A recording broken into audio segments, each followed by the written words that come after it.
di dalam surat Al-Qasas ayat 26 sampai 28, di mana di ayat tersebut menginformasikan dialog antara Nabi Musa dengan Nabi Allah Shu'aib alaihissalam, yang dimana nanti akan adanya kesepakatan pernikahan antara Nabi Musa dengan putri daripada Nabi Allah Shu'aib alaihissalam. Allah subhanahu wa ta'ala berfirman, qalat ihdahuma ya abati ista'jirhu inna khaira man ista'jarta al-qawiyyu al-amin. Sadaqallahul azim. Salah satu dari putrinya Nabi Shu'aib, di dalam tafsir terjadi perbedaan pendapat. Ibnu Katsir menukilkan bahwa orang tua yang dimaksud yang memiliki dua putri tersebut adalah Shu'aib. Ulama lainnya berpendapat ia adalah keponakan Nabi Shu'aib. Jadi laki-laki yang disebut Abuna Syekhun Kabirun, bapak kami yang sudah tua, itu artinya adalah keponakannya Nabi Shu'aib, bernama Yathrun. Sebagian lainnya ulama menyebutkan dia adalah seorang soleh. Orang tua tersebut adalah seorang soleh yang ditokohkan di Madian, namanya Yathara. Namun kita ambil pendapat bahwa ini adalah putrinya Nabi Shu'aib alaihissalam. Ya, salah satu dari dua putri Nabi Shu'aib menyatakan, ya abati, wahai ayah. Jadi kalau kita ingin mengetahui perbedaan, ya, abun artinya bapak dengan abati ditambah ta di belakang, itu maknanya adalah ucapan panggilan kasih sayang dan penghormatan. Jadi ketika posisinya sebagai anak memanggil ayahnya, di dalam Al-Quran disebut dengan ya abati, itu melambangkan penghormatan dan kasih sayang panggilan tersebut. Sebagaimana Nabi Ismail memanggil Nabi Ibrahim juga dengan sebutan ya abati if'al ma tu'mar satajiduni insyaallah minas sabirin. Wahai ayahku. Nah, itu ada tambahan kata tak di situ. Dia bukan hanya sebagai sosok ayah, tapi sebagai guru juga, dipanggil ya abati. Kalau ya ab, wahai ayah, tanpa kata tak itu hanya penghormatan saja sebagai orang tua. Tapi ketika tambahan ya abati, itu mencakup juga penghormatan sebagai orang tua, juga sekaligus sebagai guru, dan juga ditambah dengan rahmah, kasih sayang kepada orang tua tersebut. Di dalam bahasa Arab ada yang disebut dengan kunyah. Kunyah itu menisbatkan panggilan kepada anak yang tertua. Anak tertua dinisbatkan kepada kata abu, seperti Nabi kita Muhammad sallallahu alaihi wasallam, anak laki-laki, ya, anak laki-laki yang tertua Nabi namanya Qasim. Kunyahnya Nabi apa? Abul Qasim, bapaknya Qasim, dinisbatkan kepada anak laki-laki yang tertua. Ada juga disebut dengan Abu Bakar, ini sahabat Abu Bakar As-Siddiq. Abu Bakar itu bukan nama tapi kunyah. Dia memiliki anak laki-laki namanya Bakar, yang paling tua. Nama aslinya Abu Bakar As-Siddiq bukan Abu Bakar tapi Amrun bin Quhafah. Amrun ibn Quhafa. Tapi dia memiliki anak laki-laki tertua namanya Bakar, dipanggilnya Abu Bakar. Kemudian Imam Husain, kunyanya apa? Abu Abdillah, karena anak tertuanya namanya Abdillah, tapi terbunuh di Karbala.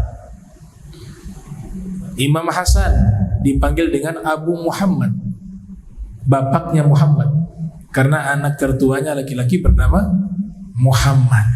Dan seterusnya di kalangan para ulama banyak menyebut dengan kunyah, ya. Sehingga sunnah ini dilakukan oleh ulama-ulama yang tidak memiliki keturunan sekalipun, mereka menggunakan kunyah. Seperti Al-Imam Muhammad ibn Jarir At-Tabari, itu kunyahnya Abu Ja'far, padahal tidak punya anak karena tidak menikah, tapi mengikuti sunnah. Bisa dia ambil nama saudaranya, bisa dia ambil nama yang para nabi untuk penghormatan. Yang penting mendapatkan kesunahan kunyah, maka dinamakan Abu Ja'far padahal tidak memiliki anak. Ada juga Abu Zakaria Yahya bin Syarafuddin An-Nawawi. Imam Nawawi tidak sempat menikah, tapi disebut Abu Zakaria, bapaknya Zakaria, untuk mendapatkan sunnah kunyah. Nah, itu namanya kunyah. Di dalam Islam ayah itu dibagi menjadi 3. Di dalam Islam ayah dibagi menjadi 3. Abauka thalathun. Yang pertama, abuka alladhi waladak, ayahmu dengan sebab dia kau lahir. Ayah secara biologis. Disitulah kita gunakan bin, ya. Misalnya Muhammad punya ayah namanya Ahmad, maka dia pakai Muhammad bin Ahmad. Itu berarti ayah biologis. Ayah angkat tidak boleh digunakan bin. Makanya diusulkan ketika menyebut nama kita dengan nama ayah, yang paling bagus itu pakai bin, jangan dihapus binnya. Misalnya Muhammad bin Ahmad, jangan dihapus Muhammad Ahmad.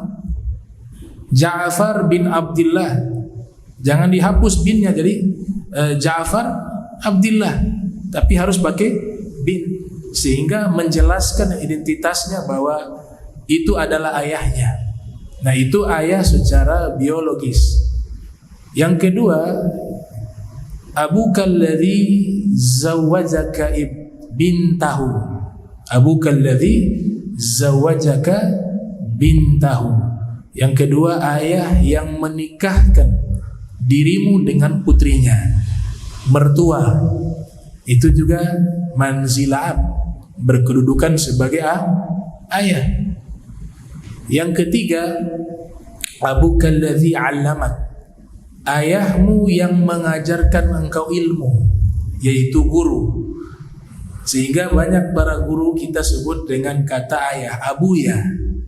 Abuya Sayyid Muhammad bin Alwi al-Maliki, abuya fulan, abuya fulan, atau buya fulan, sama itu, abuya buya itu sama dari kata ayah, karena memang posisi mereka sebagai orang tua kita dari sisi spiritual, ya. Sehingga Nabi katakan wa huwa afdal minhum, ayah yang ketiga ini paling afdal dari semua ayah. Kenapa demikian?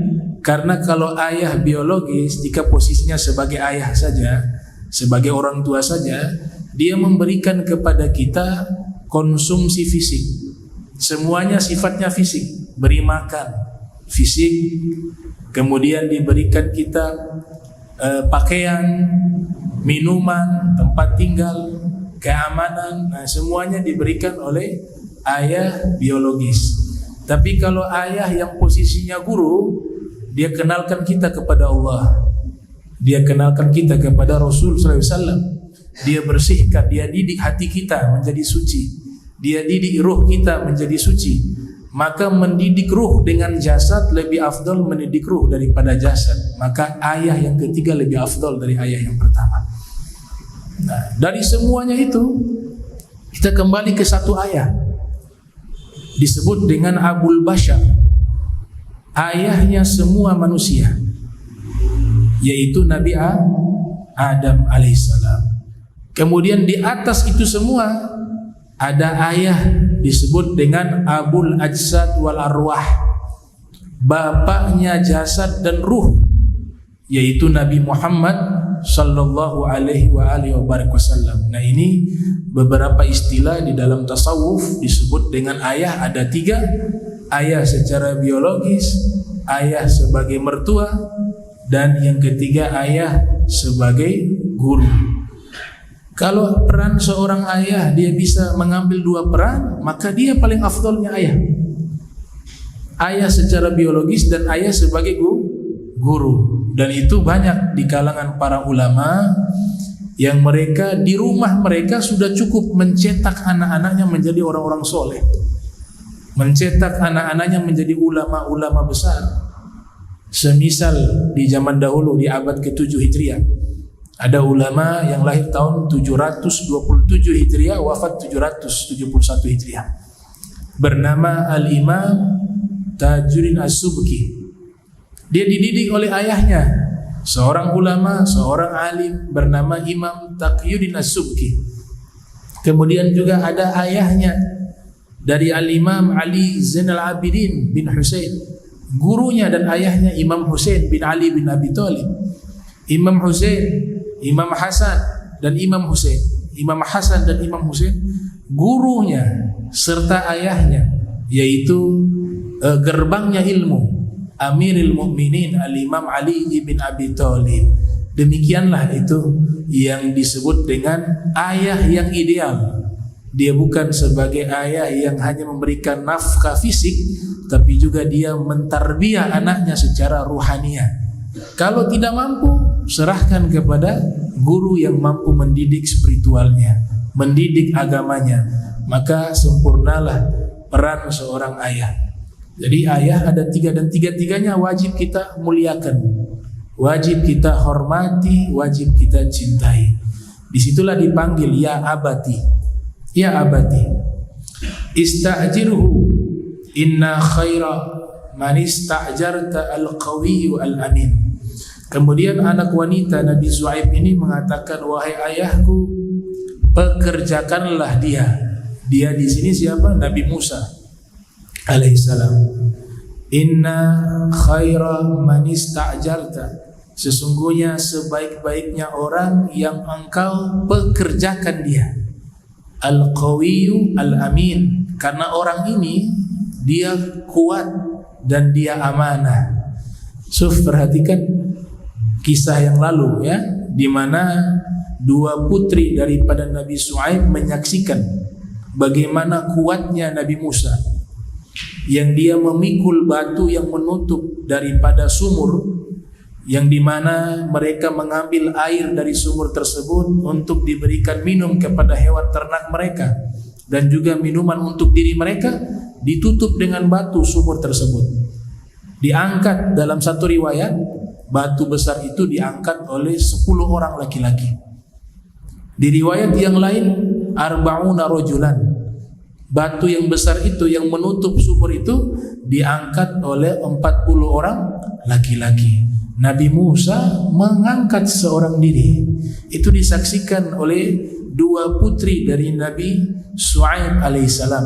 Berarti ayat ini menginformasikan bahwa Al-Qawiyyu itu kesaksian 2 putri Nabi Shu'aib yang menyaksikan secara langsung bagaimana kuatnya Nabi Musa. Sehingga di dalam tafsir At-Tabari ketika dinyatakan, wahai ayahku, pekerjakanlah dia, dia sangat kuat lagi amanah, maka ayahnya bertanya, ma ilmuki ya bi quwwatihi wa amanatihi, bagaimana engkau bisa beranggapan orang ini kuat dan orang ini amanah? Maka putrinya menjawab, dia kuat karena kami saksikan dia mengangkat batu yang begitu besar, yang dipikul oleh 40 orang laki-laki, tapi dia angkat sendiri. Maka kami saksikan sendiri, dia adalah orang yang kuat. Kemudian yang kedua, Dari mana kau beranggapan bahwa dia orang yang amanah? Maka dijawab oleh putrinya Nabi Shu'aib, dia adalah orang yang amanah. Makna amanah di sini adalah orang yang menjaga diri dari dosa. Ketika kami undang ke rumah, dia tidak mau berjalan di belakang kami. Ya, dia takut ada fitnah, wanita di depan, dia di belakang. Dia tidak mau. Dan ketika berbicara dengan kami, dia tidak menatap wajah kami. Dia banyak menundukkan pandangan. Kemudian dia mengatakan kepada kami, kalian isyaratkan saja dengan batu kerikil, dan kalian berjalan di belakang saya di depan. Kalau jalan yang benar, kalian lempar saja dengan batu kerikil, tidak usah bersuara dengan suara kalian. Itu menunjukkan begitu waroknya, begitu amanahnya Nabi Musa alaihissalam. Akhirnya sang ayah tertarik. Bagaimana jika saya nikahkan dirimu dengan putriku? Di sini dinyatakan di dalam Al-Quran, qala inni uridu an unkihaka ihda ibnatai hataini. Maka sang ayah mengatakan kepada Nabi Musa, sesungguhnya aku ingin menikahkan dirimu dengan salah satu dari dua putriku ini. Ayat ini juga menceritakan bahwa tidak mengapa, bahkan satu anjuran, jika kita punya anak gadis, kita lihat ada laki-laki yang baik, yang soleh, itu bukan satu aib kita tawarkan anak kita kepadanya. Kalau dia itu anak yang baik, sebagaimana Nabi Shu'aib menawarkan kepada Nabi Musa, karena dia melihat Nabi Musa sosok pemuda yang baik, sosok pemuda yang amanah, maka dia tawarkan, bagaimana kalau kau menikah dengan salah satu dari dua putriku? Maka ini bukan satu aib. Nah, ini bagi orang tua, kalau lihat ada anak laki-laki yang baik, yang soleh, kemudian ini orang tua masih memiliki anak gadis, itu bukan satu hal yang memalukan, bukan satu hal yang aib.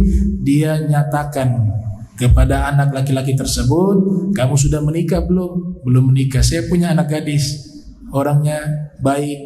Bagaimana kalau saya jodohkan dengan dirimu? Itu bukan bahasa yang menghinakan. Itu bahasanya para nabi. Itu bahasanya para aulia wassolihin. Tapi dengan catatan dia sudah tahu ini laki-laki baik. Laki-laki ini laki-laki yang bertanggung jawab. Laki-laki ini laki-laki yang soleh, sehingga dia tidak salah memilihkan jodoh untuk anak gadisnya. Nah, sebagaimana tadi dikatakan, ketika ditawarkan salah satu dari dua anakku, karena tidak boleh menggabungkan poligami, misalnya digabung dua saudara menjadi satu, dua-duanya menjadi istrinya, diharamkan itu. Dan itu syariatnya sudah lama. Buktinya di sini diberikan opsi saja salah satu dari keduanya, bukan kedua-duanya. Jadi syariat itu sudah berlaku sejak lama, kecuali di zaman Nabi Adam, karena populasi manusia masih sedikit, sehingga hukum itu tidak berlaku di zaman Nabi Adam. Bahkan nikah silang sesama saudara, lahir kembar laki perempuan dinikahkan secara silang di dalam syariat Nabi Adam, karena kondisi waktu itu populasi manusia masih sedikit. Berbeda setelah zaman berikutnya, para nabi menerapkan hukum tidak boleh nikah sesama saudara, tidak boleh menggabungkan dua saudara menjadi istri dan seterusnya. Nah, sehingga inilah yang ditawarkan oleh Nabi Shu'aib kepada Nabi Musa. Ada bahasa Al-Quran ketika mendoakan agar keluarga ini keluarga yang baik, itu Rabbana hablana min azwajina wa dzurriyyatina qurrata a'yun waj'alna lil muttaqina imama. Di situ ada satu bahasa ungkapan menyatakan, jadikanlah anak turunan kami, istri-istri kami menjadi orang-orang yang baik dan menjadi imam bagi orang-orang bertakwa, penyejuk hati kami. Qurrata a'yun itu kalau secara lafaz artinya penyejuk mata. Qurrata a'yunin. Kenapa disebut dengan penyejuk mata? Ini bahasa kinayah, ditafsirkan dimaknai dengan al-farah was-surur, artinya bahagia. Jadi penyejuk mata diterjemahkan oleh para ulama itu adalah bahagia. Apa hubungannya penyejuk mata dengan azwaj, dengan pasangan-pasangan atau pernikahan? Nah, di zaman dahulu anak-anak gadis ketika ada yang datang melamar mereka, itu mereka tidak bisa menjawab karena ditutup dengan sifat malu. Jadi mereka bingung mau jawab seperti apa, malu menjawab. Jika ada laki-laki melamar, orang tuanya bertanya kepada anak gadisnya, bagaimana? Kamu terima lamaran dia tidak? Kamu suka dengan dia tidak? Itu dia tidak menjawab karena malu. Tapi pada waktu itu mereka meneteskan air mata. Air mata itu menetes, mengalir. Nah, ketika air mata itu mengalir, orang tuanya memegang air mata itu. Kalau air mata itu terasa sejuk, terasa dingin, berarti tangisan itu tangisan bahagia. Kalau tangisan bahagia, berarti dia menerima lamaran tersebut. Tapi kalau air mata itu air mata yang hangat, berarti itu tangisan kesedihan. Berarti dia tidak terima lelaki tersebut. Makanya disebut dengan qurrata a'yunin. Jadi kalau kita punya anak gadis, ada yang dilamar, kemudian dia malu menjawab, dia hanya bisa mengisyaratkan dengan tetesan air mata, kita pegang air matanya.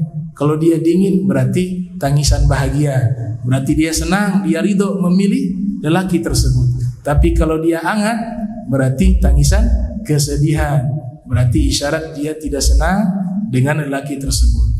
Yang lebih parah air matanya panas. Itu dia ketakutan berarti. Kalau air matanya panas dia ketakutan. Makanya istilah Al-Quran itu menunjukkan tradisi yang ada pada waktu itu. Ya, qurrata a'yunin, kesejukan pada mata.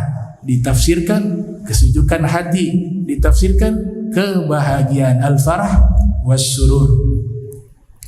Kemudian dikatakan lagi lanjutan ayat tersebut, ala an ta'jurani thamaniya hijajin fa in atmamta ashra fa min indika wa ma uridu an asyqa alayka satajiduni insyaallah minas solihin. Kemudian Nabi Shu'aib mengatakan, kamu kerja kepadaku, kau kerja padaku 8 tahun. Jika kamu sempurnakan menjadi 10 tahun, maka di sisimu itu adalah kebaikan.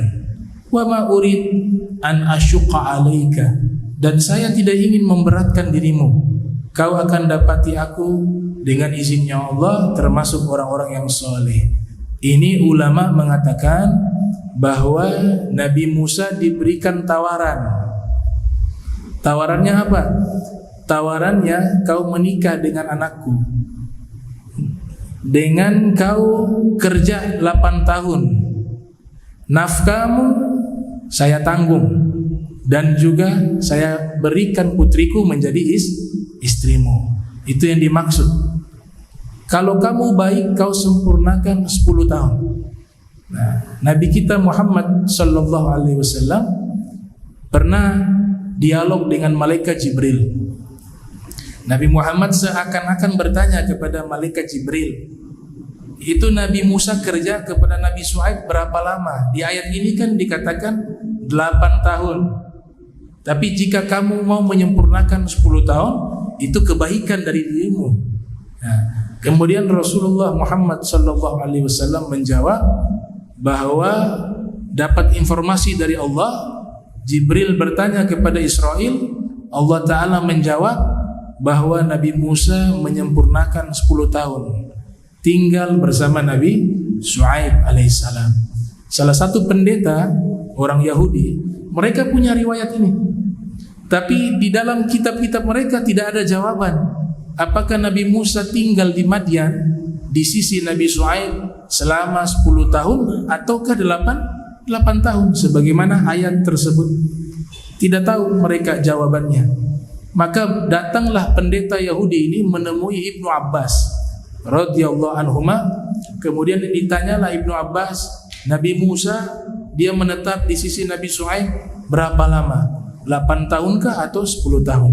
Kemudian Ibnu Abbas sudah mendapatkan jawaban itu dari baginda Nabi Muhammad sallallahu alaihi wasallam, yaitu 10 tahun. Jadi Nabi Musa tinggal di situ selama 10 tahun. Al-Imam Abu Hanifah yang lahir tahun 80 Hijriah, wafat 150 Hijriah, beliau memiliki murid-murid, ashab.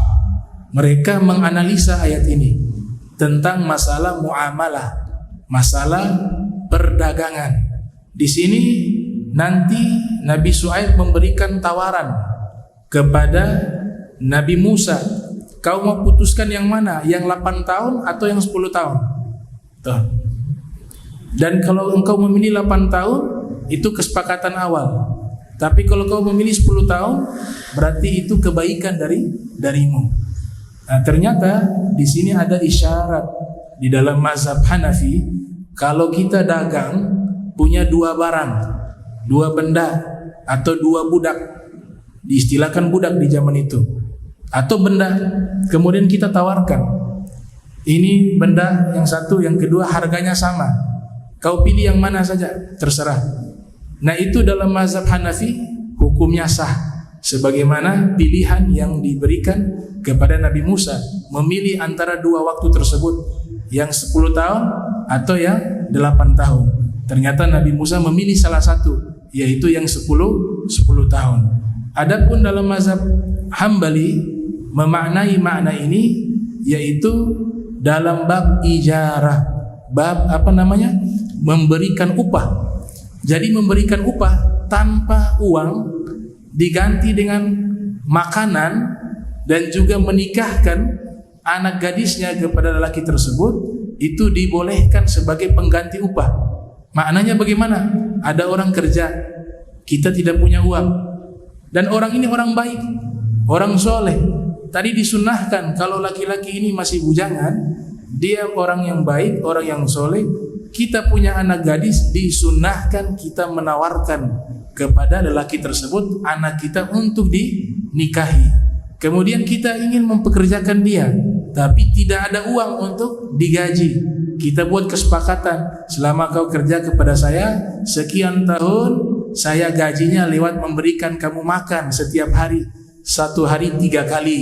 Maka menurut Imam Ahmad bin Hanbal, pemberian gaji seperti itu diperbolehkan berdasarkan apa yang dilakukan oleh Nabi Syuaib kepada Nabi Musa alaihissalam. Namun kalau di bab mazhab Syafi'i masih terjadi khilaf yang cukup panjang tentang masalah itu.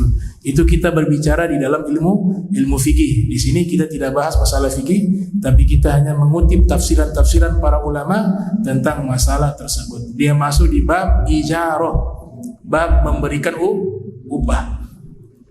Setelah itu dikatakan, fa insyaallah minas solihin. Nah, satajiduni insyaallahu minas solihin. Nabi Syuaib mengatakan kepada Nabi Musa, kamu akan dapati diriku dengan izinnya Allah, termasuk orang-orang yang soleh. Nah, di sini menunjukkan bahwa Nabi Allah Syuaib alaihissalam, beliau orang yang soleh. Bagaimana tidak soleh? Beliau nabi.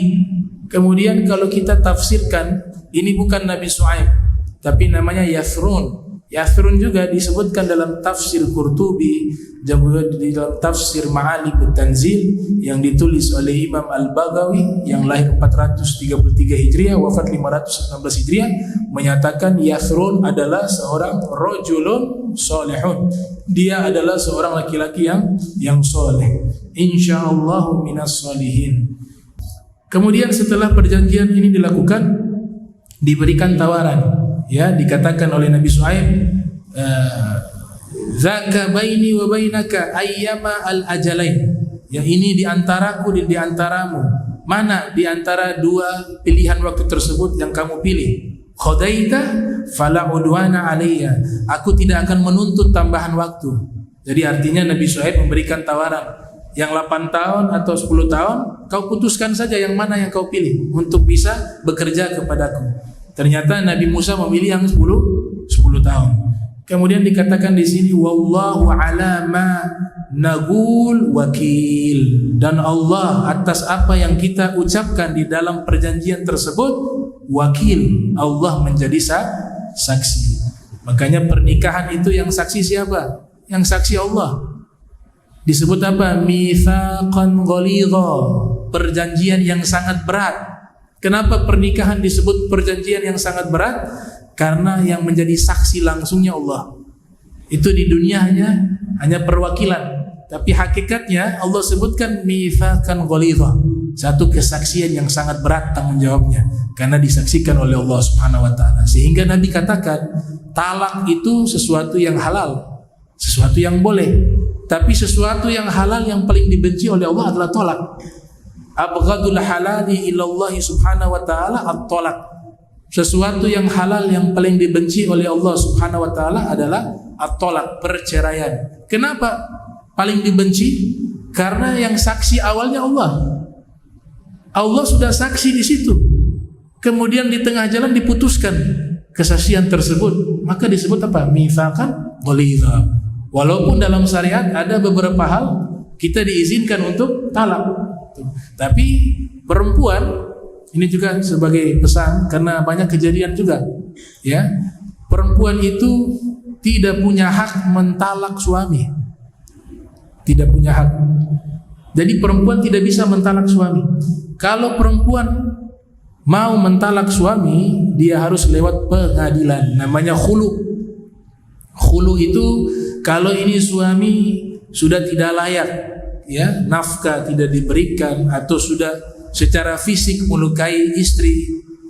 Bahkan Imam Sayrozi mengatakan suami yang boleh ditalak juga, namanya khulu, ya, oleh istri, dituntut di pengadilan, itu kalau malah sholat 5 waktu, itu sudah sah untuk dihulu, kata Imam Abu Ishaq As-Sayrozi. Kenapa? Karena dia mencetak generasi anaknya orang-orang yang meninggalkan sholat.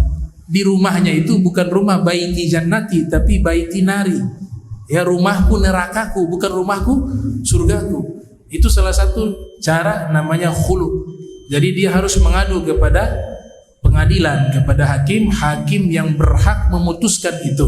Kalau sudah ada alasan-alasan yang syar'i yang bisa diterima, hakim memutuskan untuk dipisahkan antara istri tersebut dengan suaminya, namanya khulu. Tapi kalau secara lisan, ini perempuan, saya mau pisah dengan suami saya, itu sampai kapanpun kalau dia tidak ke pengadilan, tidak dikhulu dalam konstitusi kehukuman Islam ini, maka sampai hari kiamat juga hukumnya tetap suaminya. Nah, sehingga dia tidak boleh menikah dengan orang lain. Tuh. Nah, kejadian ada yang belum mengadukan ke pengadilan, sudah pisah dengan suaminya cukup lama, suaminya ini tidak mau menceraikan karena mungkin sakit hati, tidak mau talak. Dan ini wanita bertahun-tahun tidak mengadukan kepada hakim. Dia khawatir juga kalau mengadukan ternyata terbongkar yang salah siapa. Akhirnya karena sudah bertahun-tahun dia putuskan kalau gitu menikah saja dengan laki-laki lain. Sedangkan belum ada keputusan di pengadilan, dia khulu. Dia hanya secara lisan saja, saya sudah tidak suka sama suami saya itu yang lama, saya sudah mau pisah dengannya. Itu sampai hari kiamat tetap terikat dengan pernikahan itu, gak bisa diceraikan dia. Dan nikahnya nanti bisa berbahaya, nikah yang tidak sah, ya, karena masih istrinya orang. Caranya satu, ke pengadilan. Al-hakim waliyun liman la waliyalahu. Hakim adalah wali bagi orang yang tidak punya wali. Demikian juga kalau yang lahir di luar nikah, anak perempuan ini bapaknya yang menghamili ibunya di luar nikah, lahir ibnu zina, anak zina, dia tidak berhak menjadi wali. Dia serahkan kepada hakim. Al-hakim waliyun liman la waliya lahu. Hakim adalah wali bagi orang yang tidak punya wali, tapi dengan cara menutup aib, jangan dibongkar. Bagaimana caranya? Pernikahan pertama tertutup, dia dengan wali orang tuanya dan dengan anak gadisnya dinikahkan secara agama, ya, walinya yang menikahkan. Nikah pertama ini yang dihitung sah.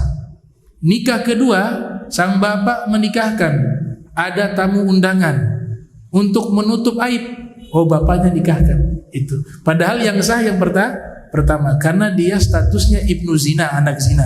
Anak zina tidak punya wali. Ya, anak zina tidak punya wali.